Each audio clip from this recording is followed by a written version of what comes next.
Hello everyone, welcome to the Tizard Centre. Today's our first taster session. Come on in. So today I'm going to be talking about sleep disorders. So I'm going to give you an overview to begin with what sleep disorders are, and I'm going to be talking about sleep problems prevalence. And then I'm going to be talking in particular about sleep problems in people with intellectual and developmental disabilities, and I'm going to be closing up with some interventions of sleep problems. How do we define sleep? We've got humans. We have three normal behavioural states. So we are either wide awake, we're having non-rapid eye movement sleep, we're having rapid eye movement sleep, so non-REM and REM sleep. During rapid eye movement sleep, this is where all the dreaming is taking place. If you look at brain activity during all these three periods, you will see that rapid eye movement and wakefulness, they look very, very similar. Is some data that we've got on sleep disturbance in individuals with developmental disorders. So ADHD, so attention deficit hyperactivity disorder, is around 55 to 50%, so that's quite high. Autism, 49 to 89%, it's really high percentage. Intellectual disabilities, 34 to 86%, again very high. And you find the specific syndromes as well, like Down syndrome, Smith-Magenis syndrome, Prader-Willi syndrome, Angelman syndrome. They all have particular sleep problems, and most of them they will have. So we know from the literature that a particular syndrome might have a particular sleep problem connected.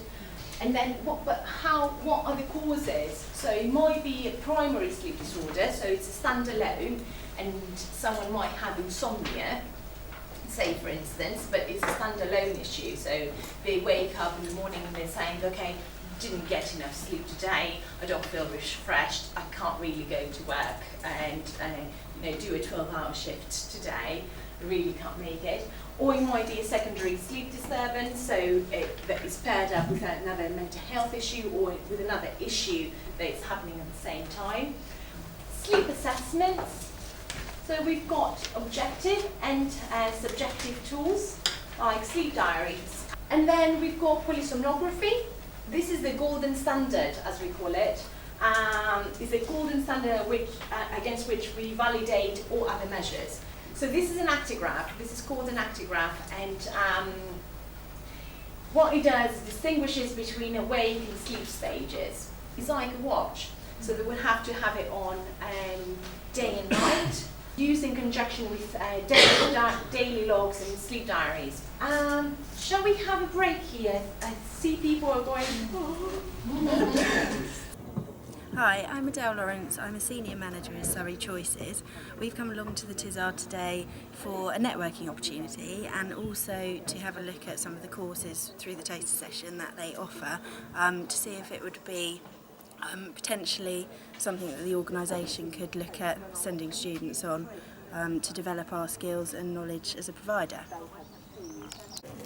Hello, I'm Katie. I'm a social worker in the 0 to 25 disability team for Medway Council, and I'm here today to learn more about sleep for my clients, so that it will help me inform my decisions and make plans for the future.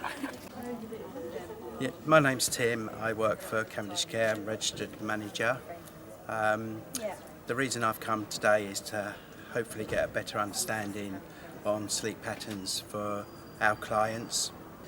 I'm Faye. I also work at Cavendish Care. Tim is my manager at the house that I'm supporting in, and I'm here for the same reason, to learn about sleep deprivation. We have one client who seems to have difficulty sleeping at the moment, so that's why we're here today. Hi, I'm Tim Callan, and I'm a student psychologist at the Rainbow Centre in Ashford, and I've come along today just to get a better knowledge of sort of sleep disorders and how they affect different cohorts of people. Okay, let's start talking. So now we know what sleep problems are out there, what kind of assessments, how we assess problems, how we assess sleep, why it is important. Let's go to why you came here today, actually, to talk about people with intellectual and developmental disabilities. sleep problems they found to correlate with behavioural difficulties, and people that were experiencing sleep problems, they also experienced kind of daytime management problems. So these are the most common issues that they were correlating quite highly with sleep problems. There's also an association between sleep and IQ, so intelligence, the intelligence quotient. And we've got either the interventions that we normally use are either pharmacological or cognitive and behavioural interventions. And most of the times you would see out there that pharmacological interventions, they're the first line treatment.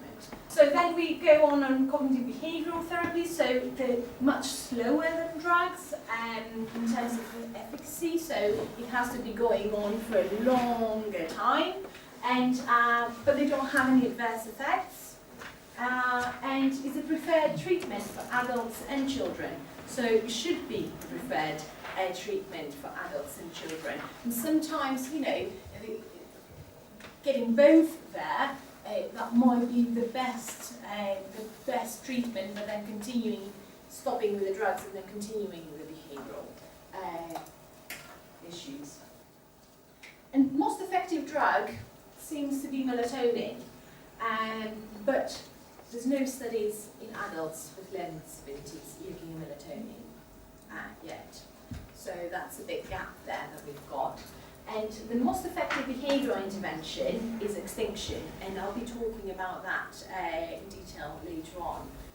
So here now, I just wanted to talk to you about strategies of changing the nighttime behaviour and give you more detailed knowledge about how to do things.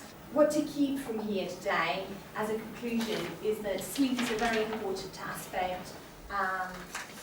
Sleep problems are very highly prevalent in people, children and adults with learning disabilities. If any intervention is designed, I think that it's important to be individualised, and if you're implementing anything in your services, all members of staff need to be aware. Remember about if you're working with children in schools, anyone in school services or working with children? Yeah. So remember the parents and how they're dealing with things and what their needs are, and think about behaviours on top of the sleep problems. And it might be that actually, you know, yes, they are also sleep deprived, so keep that in the equation as well. And try your best to give individualised support, as I think it would be more effective. Use all the knowledge that you got from here today to take it back, and I really do hope that you might come back and we might, you know, see you again with a course or you know, one of the trainings. Well, thank you very much. Hello, my name's Jane Hart. I'm a community learning disability nurse. I originally booked myself on the course today as we have a new client who's got a learning disability, has been referred to us as her sleep pattern is very altered. She's awake during the night a lot and sleeping during the day. My name is Patricia Oyobo, I'm a student nurse. We've tried using the sleep diary as suggested, and I think she's just been prescribed melatonin. So this program has actually informed us on the watch using the Actigraph and possibly purchasing one to use within our service, because we have quite a few people with sleep disturbances. And also I'll be looking if Patricia could do a formulation, hopefully then write a contract with the lady to put a plan in place.